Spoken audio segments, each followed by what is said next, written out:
Yo, what's up guys? It's Danny here, and today's video is going to be about how to become resilient. And for me, I think I've gone through a lot of stuff in my life. Mental health is a tough challenge to really talk about, especially for a man like me.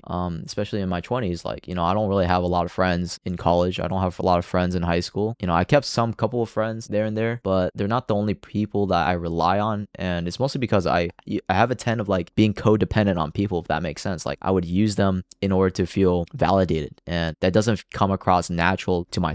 But yeah, this video is going to be more like a personal reflection on what I learned to become resilient. This is personally what I wrote, so some of this might sound robotic, and I apologize for that. And it's mostly just me just becoming intelligent. I want to become smart, and that's like a bad habit of me. But anyways, let's just get started. So the first step that I think a person that becomes resilient is to accept reality, right? The initial step to become resilient is to accept where you're at in life. I know it's hard for some people to accept, oh yeah, I'm at this place where I'm homeless, I'm poor, I have no money, I have no girlfriend, I have no friends.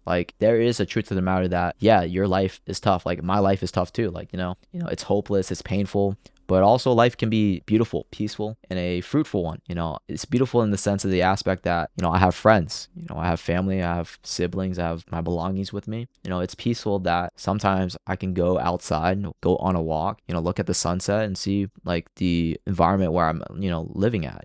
There's a lot of things I appreciate, and also it can be a meaningful one. At least you experience life for what it is. Sometimes life doesn't give you answers, but you give answers to life based on what you abstract from your mind. I agree that life is difficult, especially if you experience such a tragic event in my life. Again, I don't want to bring my private life, but my parents are at a point where they don't love each other, and I don't know what to really do with that, and I just kind of, okay, that's fine. Who cares? That's their life, not my life, So I tell myself each and every single day that I shouldn't deter myself from doing something great. I should have ambitions, personal goals for myself that I want to accomplish, and I remember rejecting myself on purpose just because I felt worthless. I felt disconnected from the people that I love, and it hurts, from the first girl that rejected me. I really sincerely thank God, mostly because he kind of rediscovered my true purpose in life, which is helping people in finding their true passion. The first time I ever felt alive was going to college, actually, and getting into philosophy. And instead of saying I live such a mundane life, I kind of began to accept and appreciate the little things I have. I appreciate my grandma,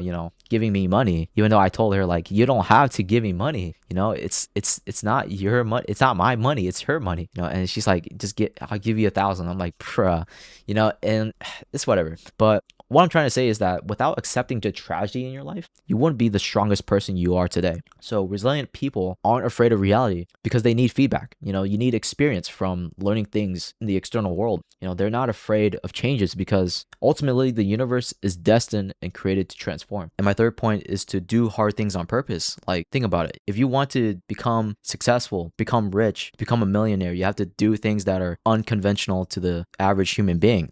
Talking on a microphone for me is hard. Public speaking is hard for itself because there's no one that I'm facing, and it's still hard because I'm looking at a monitor and just speaking on a microphone to you guys, and it's very hard for me, and most of that is through practice. And when I'm thinking about learning skills is through John Locke, and John Locke famously declared that to learn something derives from experience, right? You can't learn something without experience because you need to sense it. You need to abstract what that particular thing is. So that is common sense, and doing hard things doesn't mean it also can't be a tool for growth. For example, the story of Sisyphus, a Greek mythological character who was condemned by the gods to the underworld. And he was basically ordered to push a massive boulder up a steep hill for an eternity. So forever. And unironically, every time he reached to the top, the boulder would reach to the bottom, forcing him to repeat pointless and futile behavior, labor. So yeah, he was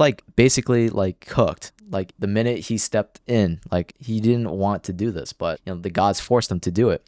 And in a philosophical essay by Albert Camus, who basically ends with, "One must imagine Sisyphus happy." And he's and I'm here just telling myself why? Why would Sisyphus be happy pushing a boulder to the top? That doesn't make sense. Why would you be happy doing hard things? And it's because he had no choice. His alternatives were to either hopelessly give up or to keep on pushing to prove the gods that this just won't affect them at all. And when I think about the gods, I'm thinking about the people, right? If I fail, the people will be looking at me and they're gonna be laughing at me, and I don't want that. I don't want them to perceive me like as a lazy, unambitious person. And for me, obstacles is the way to advance themselves. Learning by the obstacles is the only way to go through. It's to find the way. That's the way to go through, is to go through the obstacles. Those are the biggest lessons that you'll learn to change your outcome of your life. Like bodybuilding, right? No one can become jacked without lifting weights. No one can become Arnold without going through like a bodybuilding program. You can't become a genius with like Einstein without reading a book, or let alone, studying. You need to study. So, and even if you don't accomplish anything, at least be proud that you start for something, And for me, I started this YouTube channel mostly because I wanted to do something significant in my life. I wanted to change. I want to do something productive. I stopped, becoming a chud. I don't want to be a chud no more. I just want to like do something purposeful with my life, And I see YouTube as like an opportunity for me to find a different purpose, a different avenue than other people that they're doing. Like, some people are working a 9-to-5 job, and I also work in a 9-to-5 job that I absolutely hate, and I don't want to live my life, serving to like at a restaurant. It sucks, but that's where I'm at with my life. And, sometimes in order to really, go through those obstacles is by persevering. You can't quit on yourself. And my final point is to change the story on what you tell yourself. Like, the interesting about resilience is that we have to construct different things on how we talk to ourselves. Like, for example, my brother, and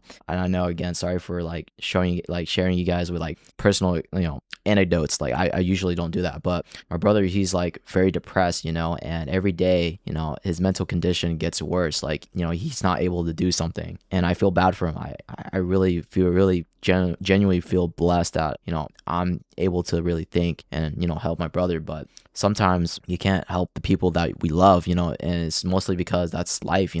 Life gives you different things. And what I do is like, I play a different story in my head. Like, even though I'm a victim of my story, like sometimes you got to change that narrative that you're the hero. You will change your family. You're gonna become a millionaire. You're gonna do great things in life. You gotta up yourself. You gotta hype yourself up. Even though you don't have a hype man, I will be your hype man, guys. Like, I'm dead ass serious. Like, even though people won't believe in you, I believe in you. Like, everyone has a thing that they're struggling, and we don't need a naysayer. We don't need a person that just like belittles you every day. Like, who wants that? Like, I don't want that. I treat people with how I want to be treated, like the golden rule. And you gotta change where you're at.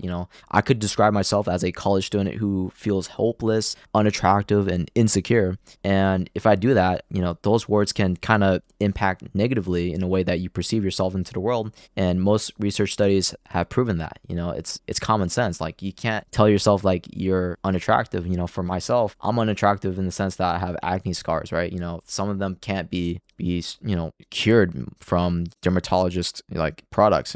From regular products. You need to go to laser surgeries and all that. But I kind of accepted where I'm at. So the story we tell ourselves kind of shapes the character we are going to become, and we should reframe ourselves as a PhD. Again, not trying to refer as like a PhD student, but a person that is, again, poor, hungry, and driven to change through their life circumstances. And I tell myself that I'm a PhD student. So, hey, if you're poor, hungry, and driven, you got to go. You got to keep going, man. Anyways, so again, resilient people look within themselves by introspecting, by looking deeply inward within themselves and readjusting the negative thoughts into positive ones. And as advice to man to man or man to woman, to my brothers and sisters who are, listening, again, life has its ups and downs. It's like a roller coaster ride with no particular destination. But if we can kind of change our meaning of life into an enjoyable experience, I think we can become tolerable and indifferent to our life circumstance. Whether it's going through a divorce, whether it's, losing a loved one like my grandfather 2 years ago, and going through professional changes, going through like a 9-to-5 job that you absolutely hate. There's still a way to get out of it. You just gotta focus on the present moment and don't let the bad things consume you, like, mentally. But yeah, anyways, I appreciate you guys listening to this video, and I appreciate the support you guys gave on the last one, and I deeply mean that a lot. But yeah, thank you guys for listening, and I'll see you guys in the next video. Peace out.